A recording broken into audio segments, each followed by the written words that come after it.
আজ যে রাস্তার গল্প তোমাদের শোনাবো বন্ধুরা, সেই রাস্তার বাংলা গোয়েন্দা সাহিত্যে খুবই পরিচিত একটি ঠিকানা, রজনী সেন রোড।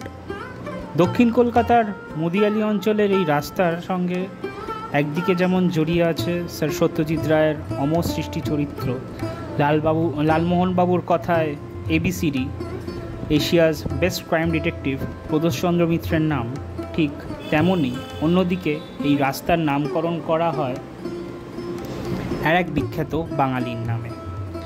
কান্তকবি শ্রী রজনীকান্ত সেন ছিলেন একজন বিখ্যাত কবি তথা অসামান্য গায়ক এবং গীতিকার। তার গাওয়া দেশাত্মবোধক ও ভক্তিমূলক গানগুলো স্বদেশী আন্দোলনের সময় যেমন বিখ্যাত ছিল, ঠিক তেমনই জনপ্রিয় রয়েছে আজও।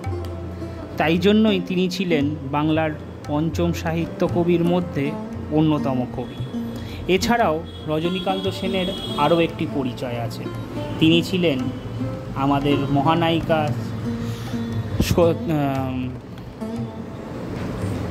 মহানায়িকা সুচিত্রা সেনের দাদু।